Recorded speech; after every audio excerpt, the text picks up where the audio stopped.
All right. So for those of you who were trying to figure it out, don't be upset if you couldn't, because again, it's just a different form of literacy. It doesn't mean anything other than, again, literacy is critical thinking and experience. So if you don't have the experience and you haven't, some things you can add critical thinking, but you might not know exactly what it means. So critical thinking in this one, say you knew what WTF meant. Well, you could pull out those words and go, oh, I know what that one means. Or, IDGF, right? I don't give a fuck, right? So these little things you go, I know what those mean. And you can then, knowing each letter is a word, try and make a sentence out of it. I mean, again, if you were guessing, doing your best, and that was, it's okay. It is what it is.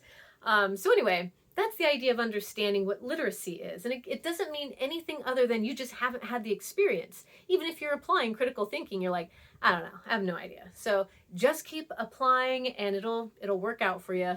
But if you're curious to know what the answer is, she crazy if she understands this. I don't give a fuck what a bitch gotta say about me. I know what the fuck I did and what the fuck I didn't do. Ooh, okay, so anyway, the whole point here is being able to read an entire sentence made of letters, right? Like, hand this to somebody and say, hey, can you read this? They might look at you crazy just because they're looking at it and they're not breaking it apart into pieces. They're just seeing a bunch of gobbledygook going, what is this? So anyway, the whole point here is whenever you feel that, remember we're talking about fixed growth set and fixed growth set. Oh my God, fixed mindset and growth mindset. When we start putting those together, we start to go, oh, I might be struggling to figure this out, but I know I can if I apply myself. And that's that critical thinking part. So critical thinking is a huge thing. If you go into English 11, we're definitely going to get you even further on that. I try and throw in a little bit of pieces here and there. So anyway, if you struggled on that, don't panic. It was not you. It was just maybe this different understanding of, what acronyms mean. And some of those weren't even acronyms. It was just a letter and we were just guessing. Okay, so understand too that you wouldn't consider somebody stupid for not knowing that. You wouldn't consider them stupid. You'd just be like, oh, they just don't know because they don't know because they don't have the experience. That's kind of the big thing here. Majority of literacy is experience and practice, which is why I have you read a lot. Okay, so don't be mad at that. It's good for you. Reading's fantastic. All right. We've all seen that meme where, well, I say we all, that's hyperbole. There's a meme that's out there where the joke is this daughter's mother is, in a text message talking about their cousin's funeral, and the mom goes, LOL, that the person passed. And the daughter's like, oh my God, Mom, why did you do that? And she's like, well, it means lots of love. To the mom, this whole time she's been using LOL, she's thinking it means lots of love, when it really means laugh out loud. So you can imagine that it's important that we understand that when we use these acronyms, maybe not everybody understands what they mean. So when we're on the interwebs and we're joking with the friends and we're within a certain community, it's totally fine. We're like, that's great. We're in the same group. We understand what we're talking about. Totally fine. That's just a way of communicating. The thing is, not everyone understands all the acronyms. And so when we're working in our class, when we start doing our research paper, we don't use, I call them sweary acronyms, right? Or initialisms. We don't use those because our whole point as composers is to be able to communicate clearly. That's the whole point. All right. I'm not saying I don't believe in them. I use them all the time. But at the same time, when we're trying to communicate, we want to cut back on those. In your narrative, which that's going to be in the next video you watch after all this, for your narrative, it's going to be wide open. And after this lecture, you're going to understand more about the narrative. But the idea here is understanding your literacy. How do you communicate? So you're going to be writing about your writing. Like, why do you do the things that you do? And as we finish this particular lecture, you'll be like, I didn't realize I was doing all that.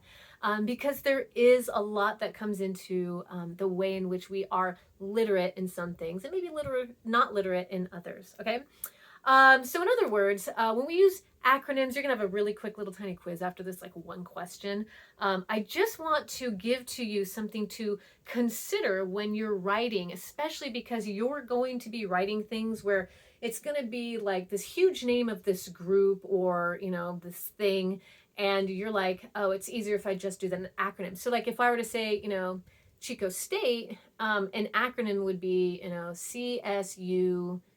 So California State University of Chico, CSUC, right? So this is why we elongate it so that way the people can understand what we're talking about. So I real quick, give a quick story. I used to work for a nuclear fusion professor at UCLA, and we used to work with all different types of, communities and groups and whatever. And one of them was ITER, ITER. And so that was the way we talked. We knew what ITER was. When I first got there, I didn't know what. I was like, okay, ITER, sure. And so it took some time and practice, right? Experience for me to understand what ITER was. So if I was writing a paper on ITER, instead of just starting with ITER, instead of just starting with that, I would write out what it stands for, and then I would continue on my essay. So let me explain.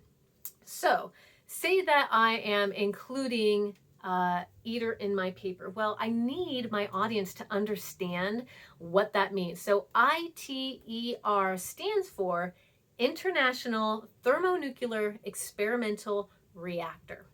Okay, so yes, I worked with fusion, and that's a huge fusion reactor. It's in the south of France. So if I'm going to use this particular, statement, I have to make sure that if I'm going to use an acronym, I have to explain the acronym first. So it sounds something like this. The International Thermonuclear Experimental Reactor, also known as ITER, is a nuclear fusion reactor located in the south of France. So from here on out, I can use ITER because I have mentioned what it is. And so now anybody who's reading the paper now understands, because otherwise, after a while, saying the whole thing, there's a reason why we use acronyms to kind of just get to the point. It's just easier for us. We love compartmentalizing things as human beings. Make it short, make it simple, get us there. And I know you hate my long lectures. Sorry, we just got to do it. Imagine we're in class. Okay. Anyway, whole point of that. So what I'm gonna have you do is take that quick little tiny quiz and then come back, and I promise you're gonna enjoy the rest of this lecture. At least I hope you do.